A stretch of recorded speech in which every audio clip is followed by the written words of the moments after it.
Monsieur Perron, vous pouvez commencer. Vous pouvez commencer. S'il faut attendre, je peux attendre, mais si je pas de problème. Alors, nous recommençons.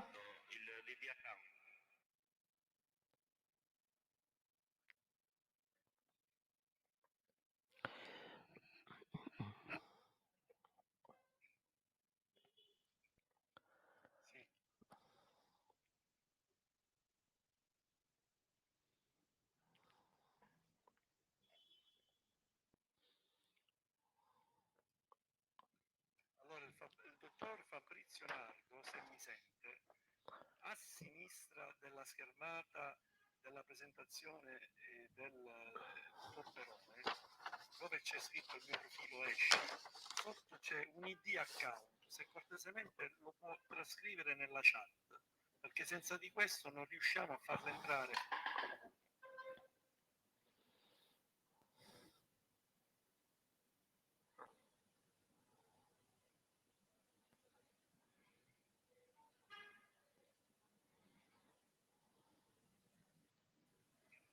Allora, ci devo vedere tutti le slide.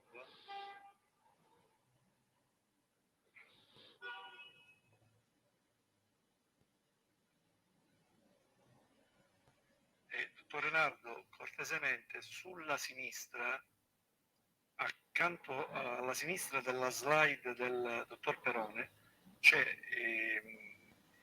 attestati il mio profilo, esci e sotto c'è ID account. Se cortesemente mi può trascrivere sulla chat il suo ID account che comincia con un hashtag.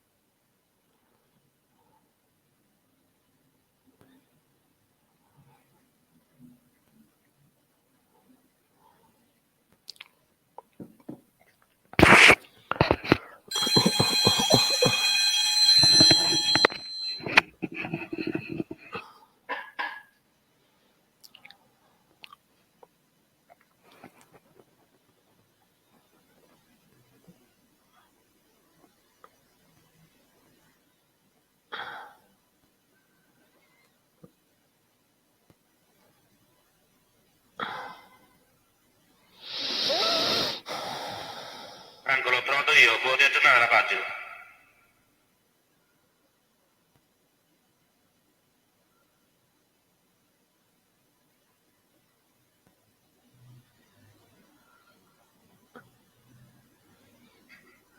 Dottor Leonardo può fare il refresh della pagina, è stato inserito.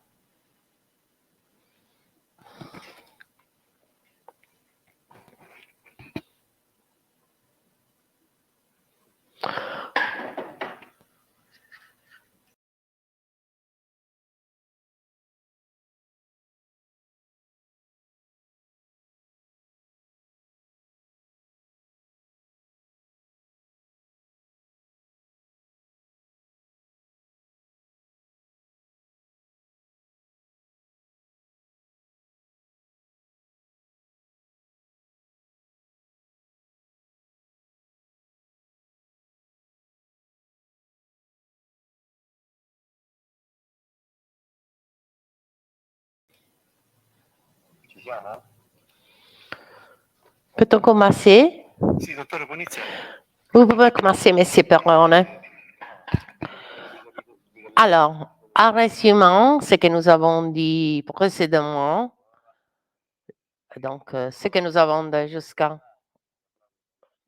nous avons parlé du concept de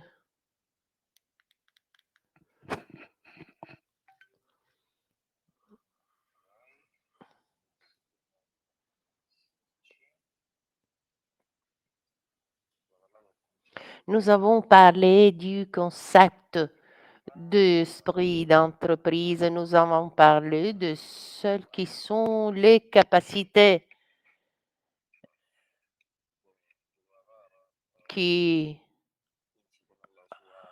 entrepreneur doit avoir et donc dans sa façon d'exercer son activité. Nous avons vu que ces activités peuvent être acquises grâce à l'expérience. Il s'agit de capacités et nous avons présenté les 10 questions qui nous font comprendre, que nous font interroger sur le fait si nous voulons faire réellement créer une entreprise, donc soutenir l'incertitude, acquérir toute une série d'imprévus et donc faire face à toute une série de donc de connaissances approfondies des projets. Et donc le pouvoir d'échanger. Alors, si nous avons décidé de vouloir créer une entreprise, et donc si je suis toujours déterminée à créer une entreprise, alors nous pouvons nous interroger sur toute une série de questions qui concernent mon projet. Et donc, nous l'avons déjà dit, nous devons voir la capacité de planifier, la capacité de gérer les imprévus. Nous avons la capacité de communiquer, mais également, nous devons partir de notre projet. Chaque start-up part de son idée, l'idée qui habituellement ne vaut plus de 5-10%. Les projets de start-up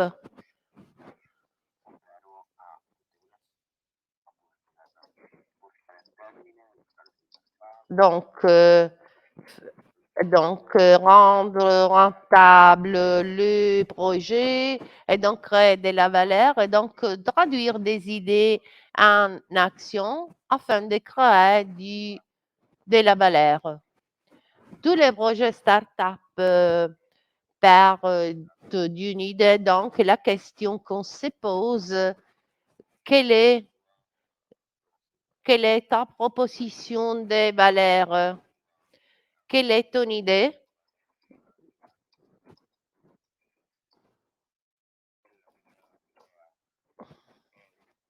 Parce que si mon idée concerne un projet qui ne résout un problème, cela n'intéresse personne. Le fait de réussir à se concentrer sur la solution d'un problème, c'est une question très importante qu'on doit se poser chaque fois que notre projet représente des formes différentes ou, par exemple, améliore parce que nous décidons d'ajouter des caractéristiques. Chaque fois que j'ajoute quelque chose, je dois me demander si cette chose ajoute de la valeur, si cette chose sert à quelqu'un et si cette chose réussit à résoudre quelque chose. Donc, s'il s'agit d'un problème important en ce qui concerne des clients cibles ou s'il s'agit d'un problème qui concerne beaucoup de clients. Et donc, il y a des problèmes qui sont générés par personnellement. Et donc, si j'ai eu ces problèmes, quelqu'un peut-être a eu ces problèmes, mais ces choses, on doit vérifier si les problèmes concernent pas seulement. Et donc, il faut analyser s'il y a des personnes disposées à payer pour avoir ma solution parce que cette solution va résoudre un problème qui, pour ses clients, est fondamental. Donc, raisonner, par exemple,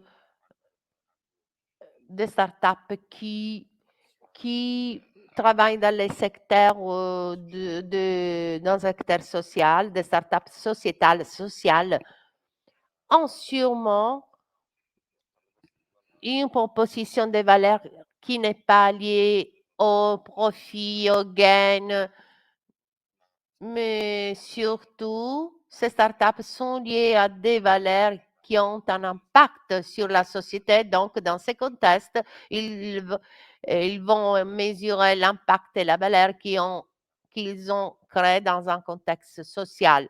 Quand on parle de entrepreneuriat, l'impact est sûrement sur la qualité. Si vous avez vu quelques séries sur les startups, quand ils présentent leur chip, ils disent toujours rendre le monde une place meilleure. Donc, il s'agit de...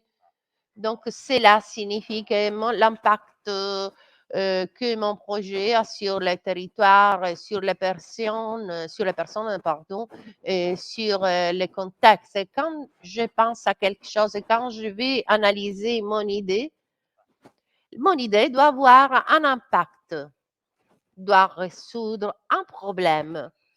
Si mon idée ne va résoudre un problème, tout le reste doit être tout le reste tombe.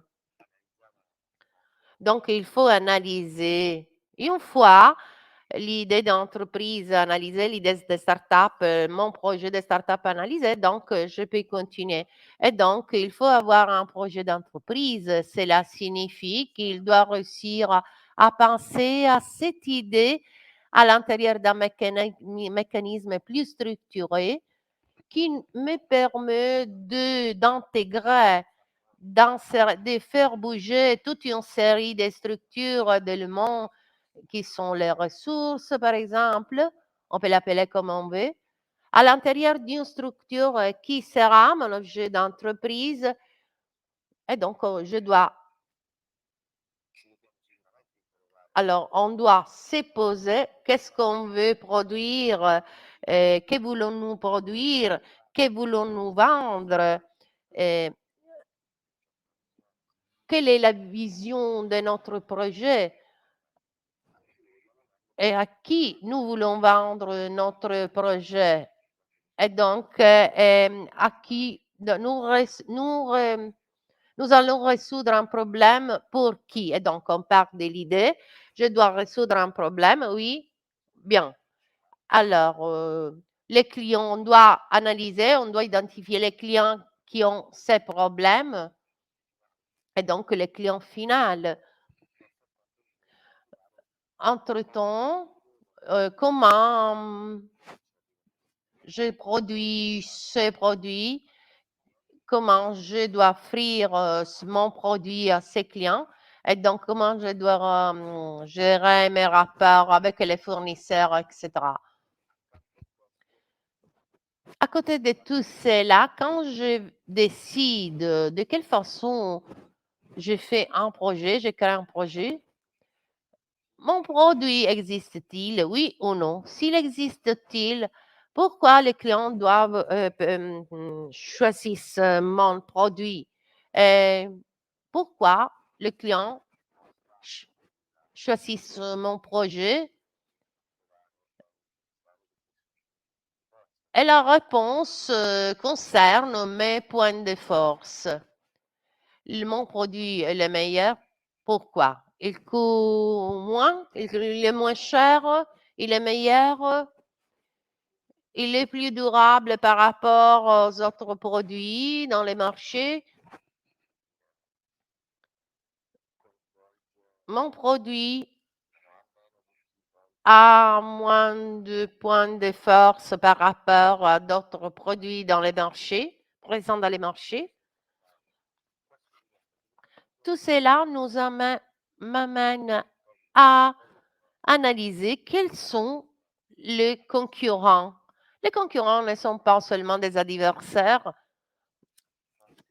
mais ils sont source, la concurrence est source de quelque chose de très important parce qu'à travers un concurrent qui est déjà présent sur le marché, qui a des clients je peux analyser son service, ses services et donc quelles sont les lacunes des concurrents. Et si je réussis à faire, à produire un produit en améliorant des aspects et donc en surmontant les lacunes qui caractérisent le projet de mon concurrent, alors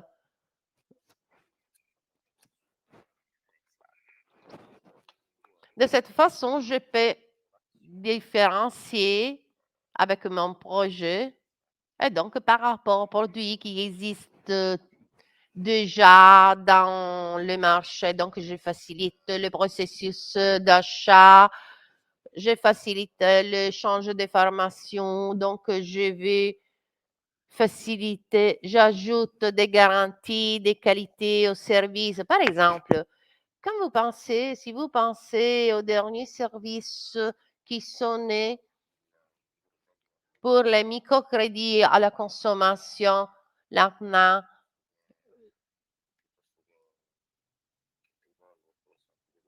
Picole, ils vont résoudre un problème. Je n'ai pas beaucoup d'argent, mais je dois acheter la vaisselle. Mais je l'ai payé en plusieurs mois. Je ne vais pas faire un financement pour 500 € parce qu'il s'agit d'un montant trop bas. Donc, je veux diluer ce montant en 3 tranches. Donc, c'est un problème qui a été résolu. Il y a plusieurs activités qui réussissent à faire ces opérations parce qu'il y a un besoin des clients. Les outils financiers sont adaptés quand on doit faire des achats qui engagent des montants plus importants, c'est-à-dire la voiture, la maison, plutôt qu'un outil de travail important. Donc, les outils ne doivent pas devenir inefficaces pour les intérêts, pour la bureaucratie, pour la période de temps. Ils ne sont pas efficaces pour des montants moins élevés. Donc, il s'agit d'un besoin réel qui a été satisfait par ces services. J'achète, je ne paye pas d'intérêt, surtout, il est très simple. Il faut seulement un enregistrement, une inscription. Quand ces services sont sortis, après, ces sociétés ont intégré ces services parce qu'on a identifié un besoin et donc il y avait de l'espace dans les marchés. Donc, il a exploité d'avoir des clients pour leur proposer ces services in-house en évitant que ce client ait utilisé d'autres formes de paiement. Donc, on regarde, le fait de regarder la concurrence est très importante.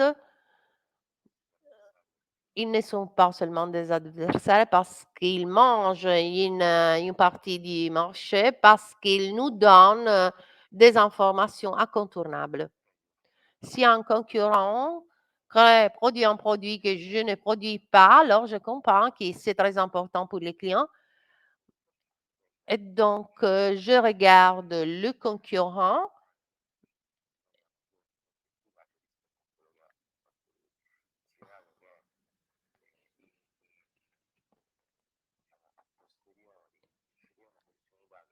Insérer une fonctionnalité par rapport à un produit qui déjà existe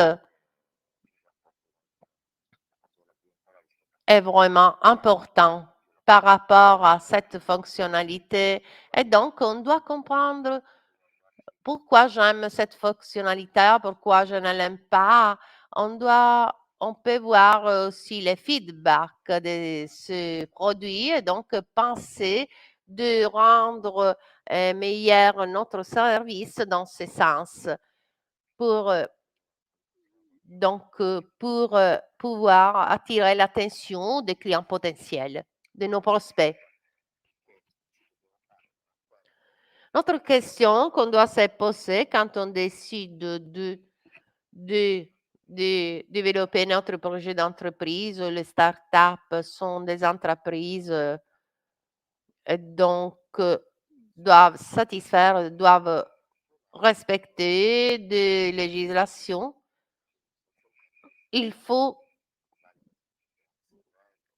donc décider la forme juridique de notre entreprise, une société de capitaux, et donc comprendre la forme juridique qui me permet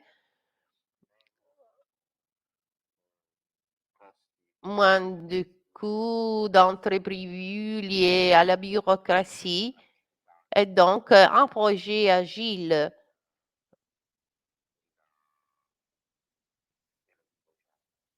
En ce qui concerne de la vie en général, donc essentiellement, il y a des typologies d'entreprises qui me permettent qui ont un coût plus élevé de ma gestion d'entreprise entre coûts fixes, coûts liés à la bureaucratie, coûts accessoires ou d'accessoires en ce qui concerne la rétribution des employés, etc., des dépendants, du personnel. Et donc, je dois décider quelle est la forme juridique plus adaptée à mon service ou au produit que je dois offrir. Un exemple, par exemple,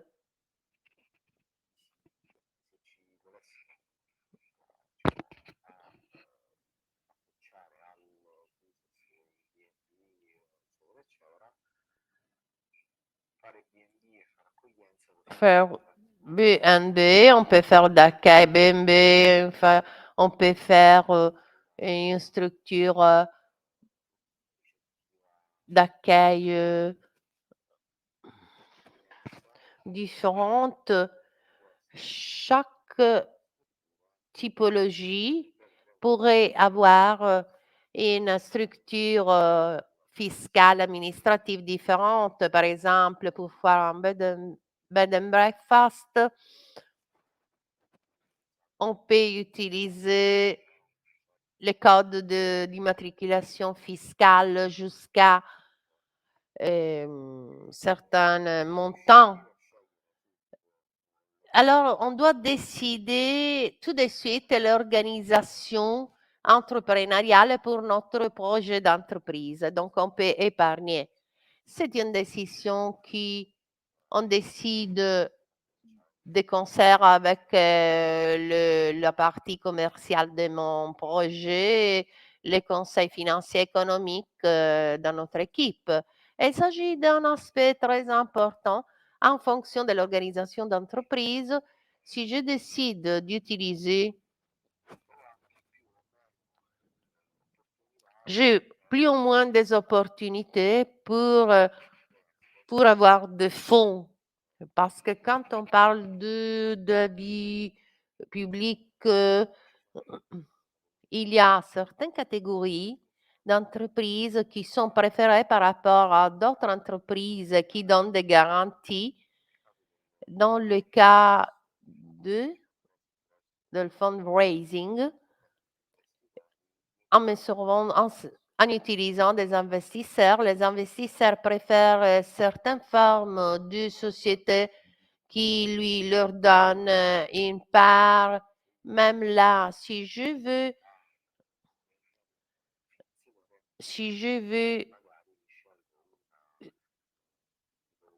donc si je choisis une typologie qui peut être préférée par pour l'investisseur final, par exemple, pour toute une série de garanties, pour toute une série de possibilités pour réduire les coûts. Il y a des organisations qui peuvent se permettre de réduire les coûts, des autres qui ne le peuvent pas faire parce que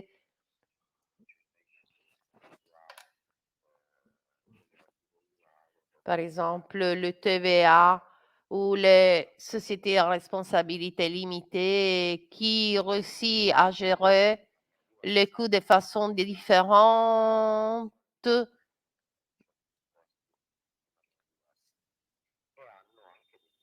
Elles ont également des charges différentes par rapport à la gestion. Il y a deux sociétés à responsabilité limitée qui ont toute une série de coûts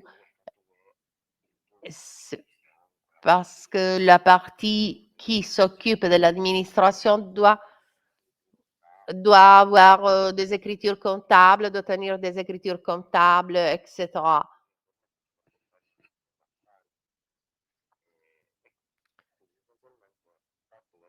Et donc, je pars de l'idée, je commence mon projet d'entreprise, je comprends ce que je vais faire, je comprends qu'il y a quelqu'un qui le fait.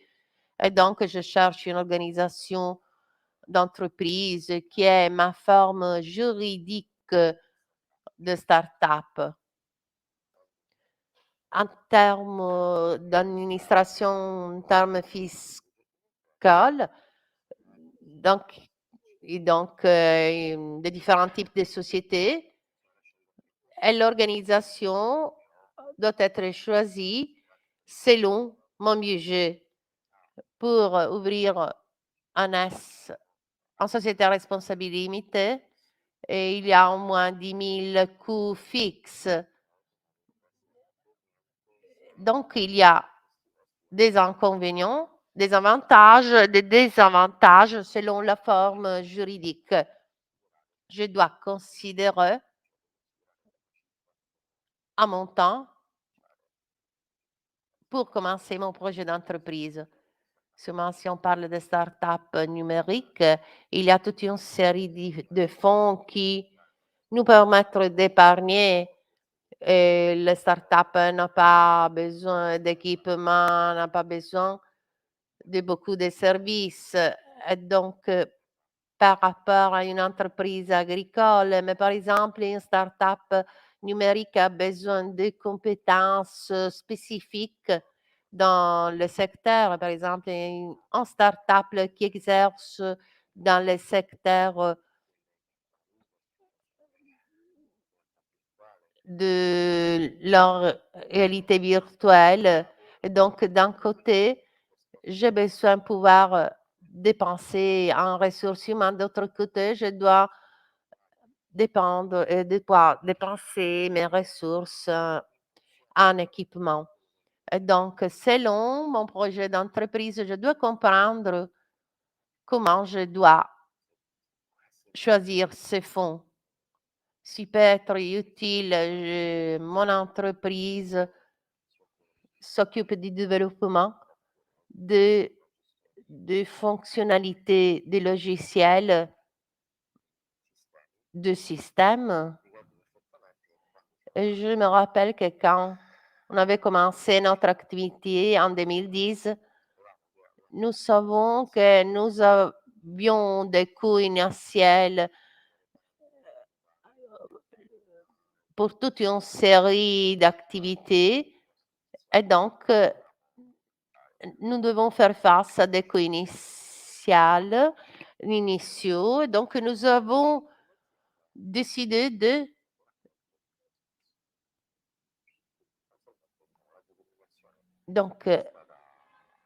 nous étions déterminés à faire naître notre entreprise.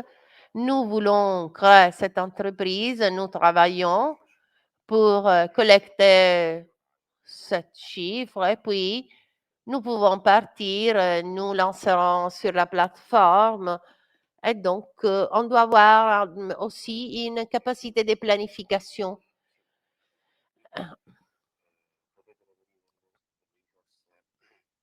On peut collecter des ressources, par exemple, on parle les premiers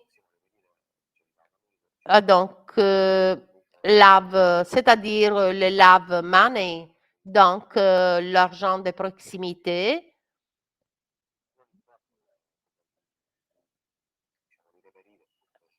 Donc, on doit penser à collecter des fonds et donc on doit penser à la levée des fonds, collecter des fonds pour commencer. On peut avoir une équipe qui décide de prendre de part dans votre entreprise. La somma di tutta questa roba, il nostro le cifre che abbiamo fatto, abbiamo buttato giù, la nostra visione di servizio, di progetto, eccetera, eccetera, alla fine sicuramente dobbiamo tirare una somma e dire tutta questa bellissima roba. Et donc, Donc, il faut bien faire des calculs et comprendre quels sont les chiffres de notre activité. Et surtout, il faut comprendre la durabilité du projet.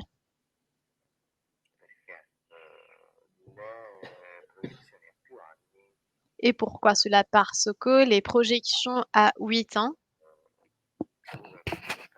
doivent être faites pour chercher à prévoir ce qui peut se passer. Pour les startups numériques, en réalité, nous savons très bien que l'on ne fait jamais des business plans à 5 ans, mais on le fait tous les 18 mois. Parce que les technologies changent, se développent très rapidement. Mais l'aspect le plus important, à mon avis, qu'il faut toujours monitorer, c'est la durabilité. Est-ce que le projet peut continuer à exister? Pensons au coût que je dois supporter pour les ressources, les équipements. Est-ce que ce coût est couvert par toute forme de profit de mon projet? Parce que la durabilité de mon projet ne peut pas être liée à une injection continue d'argent.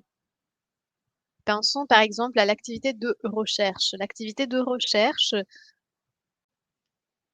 et je fais référence à l'activité de recherche dans des universités. Donc la recherche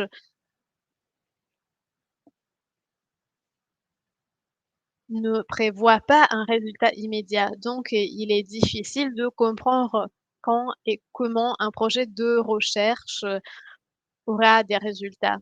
Et ces résultats vont exister seulement si le projet de recherche est traduit en autre chose, par exemple en brevet. Sinon, le projet de recherche ne reste qu'une simple publication académique.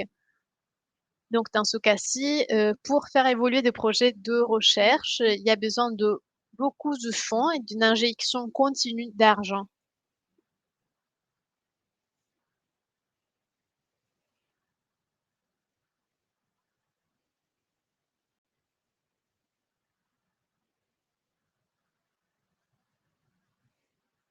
Mais cela n'est pas le cas dans les projets des startups. Si je décide d'investir sur une nouvelle machine ou sur une nouvelle ressource, cette ressource doit déterminer une amélioration, une augmentation dans le chiffre d'affaires, quelque chose.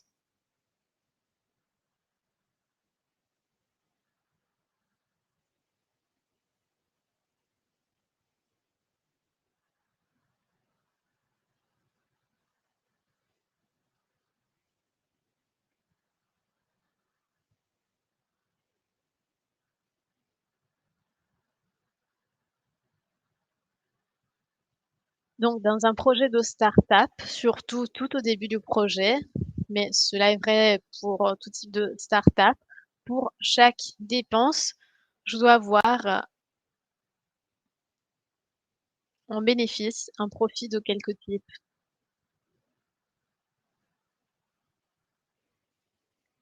Et cela, il est d'autant plus vrai si, cette amélioration, si cette caractéristique du service me permet d'augmenter le chiffre d'affaires, par exemple, ou si me permet de faire connaître davantage le projet. Je suis sûre que vous avez déjà eu affaire avec des grandes entreprises pour, par exemple, même dans votre vie privée, par exemple, les responsables des services téléphoniques, donc des grandes industries, des grandes entreprises et vous avez eu affaire avec un aspect, de leur service que vous ne considérez pas de bonne qualité et vous vous êtes posé la question: «Est-ce qu'ils ont jamais pensé à améliorer, ce service?» Il est possible qu'ils n'ont jamais fait ça, ils n'ont jamais pensé à une amélioration parce que cette amélioration aurait eu un impact, une conséquence mineure sur le projet, l'activité en entier. Pensons par exemple à un formulaire pour la demande de support. Si ce formulaire n'est pas utilisé par personne, pourquoi, l'entreprise devrait penser à l'améliorer? Donc il faut se poser une question différente. Est-ce qu'il est possible d'améliorer la procédure de support afin que les gens l'utilisent? Pourquoi les personnes ne n'utilisent pas le service d'assistance et du support de l'entreprise? Parce qu'ils n'arrivent pas à le faire?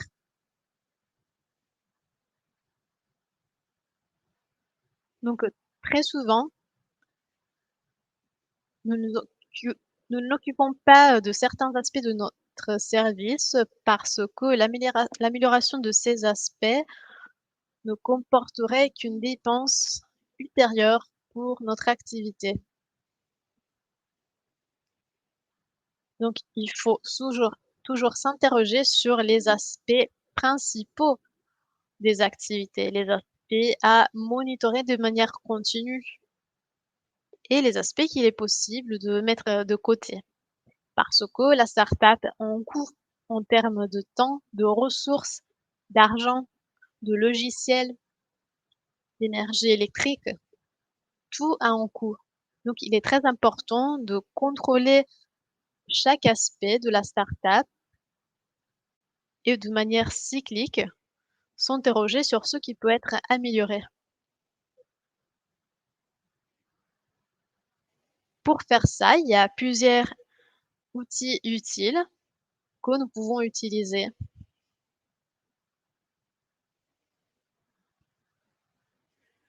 Pour connaître l'état de l'art, de notre projet d'entreprise, mais il s'agit aussi d'outils dynamiques. Par exemple, si je pars du business model Canvas, il s'agit d'un modèle d'entreprise qui me permet de comprendre si mon projet d'entreprise, peut exister. Je peux le faire, je peux garder ce modèle d'entreprise, je peux même l'afficher dans mon bureau, le réviser tous les 6 mois et analyser si ce qui a été écrit à l'intérieur de ce modèle d'entreprise était respecté, si les résultats sont ceux que je m'attendais et les clients, les partenaires, le coût, mais surtout, je peux contrôler si ma proposition de valeur a changé au cours de 6 mois.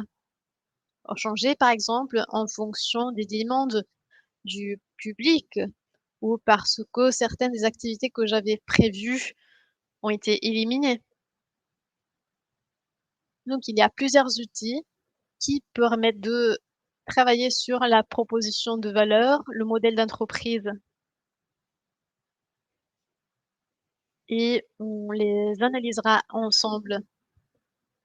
Tous ces outils me permettent d'analyser mon projet d'entreprise à plusieurs intervalles, de comprendre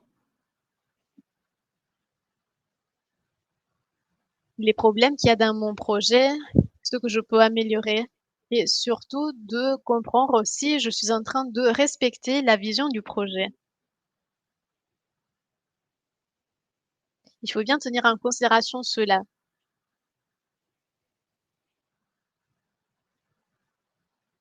Quand on fait un projet de start-up, il y a plusieurs problèmes auxquels nous devons faire face. Et l'un de ces problèmes, c'est la médiation entre le fait de vouloir réaliser le projet et le besoin d'argent. Par exemple, pensons à une société qui développe des logiciels. Ma société veut créer un logiciel novateur pour la gestion du dépôt. Je décide que je veux développer mon projet d'entreprise en 6 mois, le lancer après 6 mois sur le marché et je commence à acquérir des nouveaux clients. Je suis une société de logiciels, j'ai, une location à payer, mais après j'ai des opportunités de développement. Par exemple, il y a un client qui me demande la réalisation d'un site web, un client qui me demande une application de gestion, non pas pour mon dépôt, mais une autre application, un autre client qui me demande une petite solution d'intégration et à ce point-là, je suis dans la condition de devoir décider si je veux satisfaire le client et donc ralentir mon projet principal ou si je vais répondre: «Non, je ne peux pas parce que j'ai fixé des délais et donc je dois faire évoluer ce projet, mon projet principal».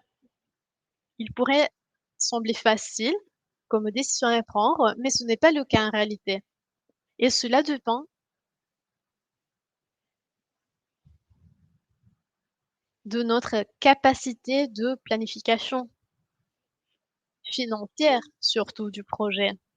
Si j'ai un investissement de 50 000 € que j'ai reçu par un investisseur ou quelqu'un de ma famille et je sais qu'avec ces 150 000 €, je peux travailler pendant 6 mois pour réaliser mon projet, alors je peux refuser les demandes des clients. Si au contraire, je n'ai pas accès à aucune forme de financement et je dois trouver la manière de financer mon projet et alors là, la situation se complique et je me retrouve ici. Combien suis-je convaincue de pouvoir causer et contrôler ce qui se passe dans ma vie et dans mon travail?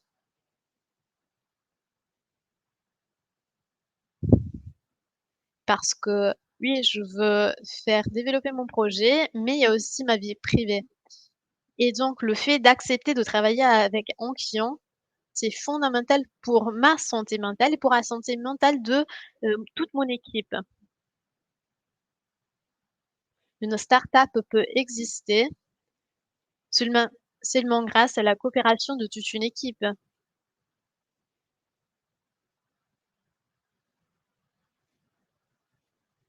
Si nous devons travailler sur un projet pendant 6 mois, nous savons déjà que pendant 6 mois, nous n'allons pas recevoir de salaire parce que tout doit être investi sur le projet. Les investisseurs ne payent pas les salaires de ceux qui travaillent sur un projet. Ils investissent sur le projet lui-même. Donc ils financent le projet, mais après, un certain délai de temps, ils veulent un montant précis en retour.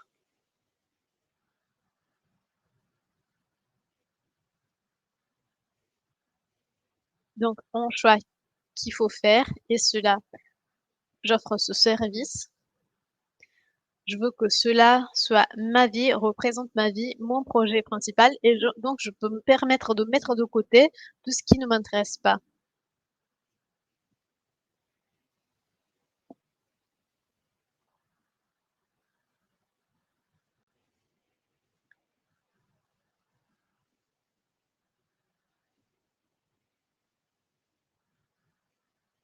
Et à mon avis, cet aspect de la vie d'un entrepreneur représente bien aussi l'aspect de la vie des artistes ou des musiciens ou des acteurs.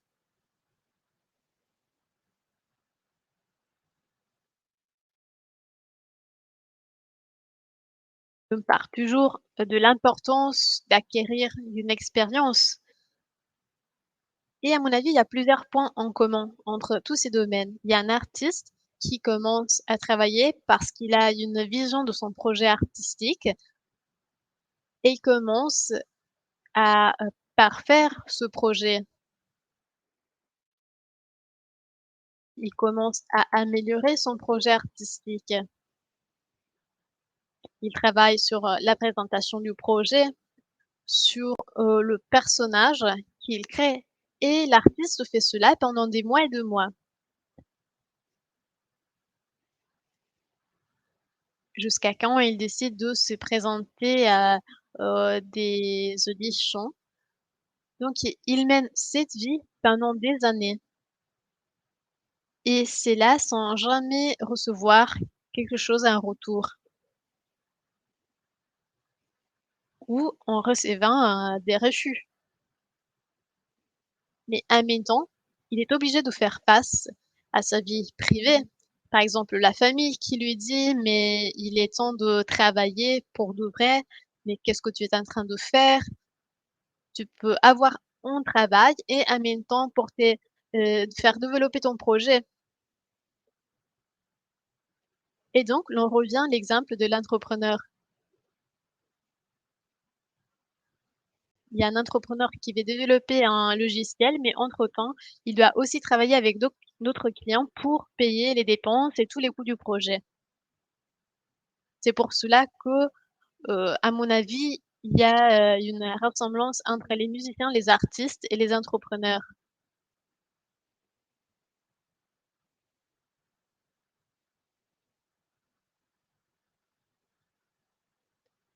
Et cela est vrai donc aussi pour les entrepreneurs. Même les entrepreneurs gravissent des échelons à un an avant d'aboutir à leur projet. Et l'on revient à la notion de patience. Sommes-nous disposés à attendre? Sommes-nous disposés à faire une série d'activités qui n'ont pas de but précis, mais qui en réalité contribuent peu à peu à notre projet, qui nous apportent des informations utiles pour le projet? Tout comme dans le milieu artistique. Il y a un musicien, un acteur qui, à l'improviste, a un succès énorme à la télé, à la radio et ensuite, en cherchant des informations, on découvre qu'en réalité, cette personne a commencé à travailler dans le milieu artistique, par exemple, 10 années auparavant. Et la même chose se passe pour, les entrepreneurs. Par exemple, on lit, l'histoire, le parcours professionnel de certains entrepreneurs et l'on découvre qui, ils n'ont pas réussi à, compléter leur projet 1, 2, 3 fois avant d'atteindre le succès. Poi sarete disposti a farlo? Serez-vous disposé à le faire? Quelle sono persone che oltre a essere attivamente determinate Donc riuscito ces personnes sont des personnes a dare il fallimento per contenere informazioni importanti e tali qui, de la faillite de leur projet précédent, ont prima été capables d'obtenir des informations importantes pour améliorer un nouveau projet. Voici un exemple de patience, résilience et persévérance.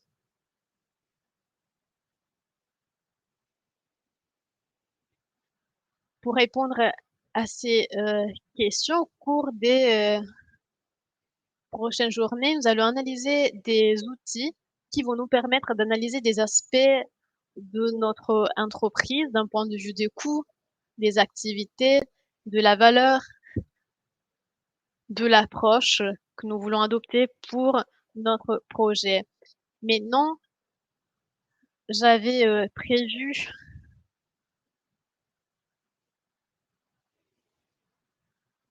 une sorte de discussion. J'aimerais bien comprendre avec les startups qui participent à cette rencontre. Donc, quelles startups nous avons ici? Euh, le projet, depuis combien de temps vous existez? Quel est le problème, l'état de l'art du projet? Est-ce qu'il s'agit d'une nouvelle startup, une startup qui existe depuis plus de temps? Et surtout, j'aimerais bien connaître vos besoins afin d'adapter ce parcours d'accompagnement à vos nécessités réelles. Avez-vous déjà analysé votre business ou pas encore? Est-ce qu'il y a des points critiques? Tous ces aspects. Si vous êtes d'accord, moi j'avais pensé à consacrer 10 minutes par personne. Si vous avez besoin d'un peu de temps de plus, ce n'est pas un problème pour présenter chaque startup et répondre à ces questions. Je prendrai des notes et après chaque intervention, on pourrait aussi réfléchir ensemble sur ces aspects. Si vous êtes d'accord, je laisse cette diapo affichée. Dites-moi si vous avez besoin de quelques minutes, par exemple une vingtaine de minutes, une demi-heure, afin que vous puissiez noter vos idées pour faire une présentation de votre startup en 10 minutes maximum. Je ne sais pas combien de startups nous avons ici aujourd'hui.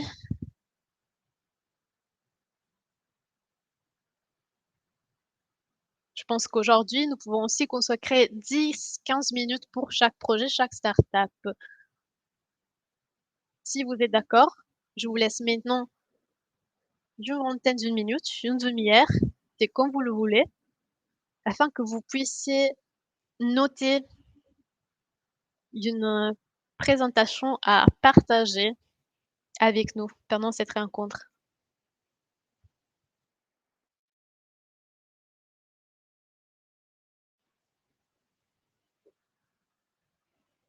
Est-ce que vous êtes d'accord?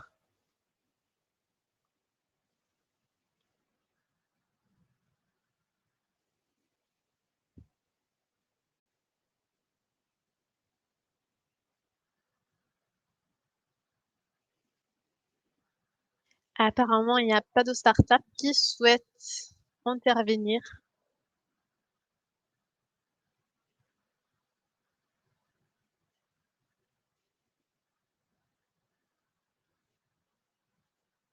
J'aimerais bien faire un peu le tour de table et connaître les startups qui participent, les noms, les dates de création, les problèmes auxquels ils font face.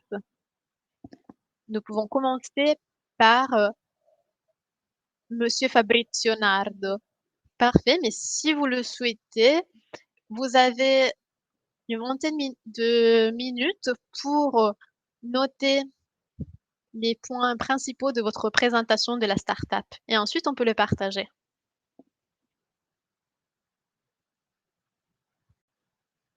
Parfait, merci beaucoup. On va recommencer à 11h40.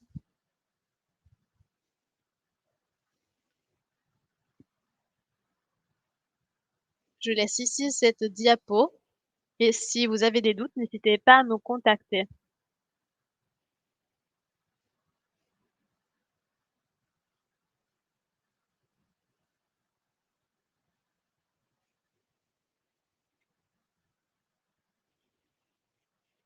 On a besoin d'une dizaine de minutes pour habiliter tous les participants à la discussion. À plus tard.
Nous demandons aux participants de mettre à jour la page, comme ça on peut accéder au micro.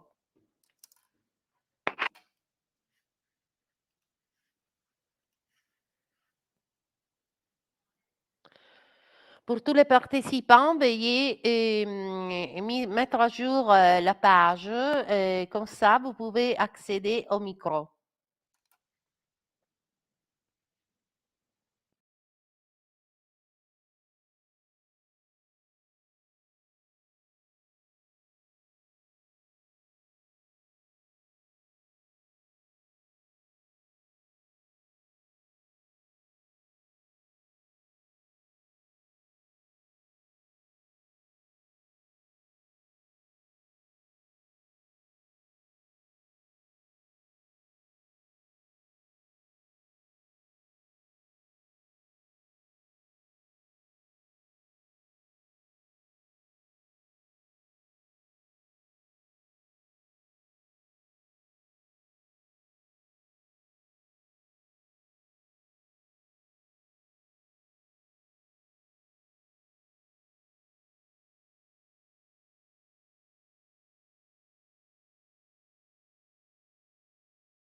Amin può attivare la telecamera.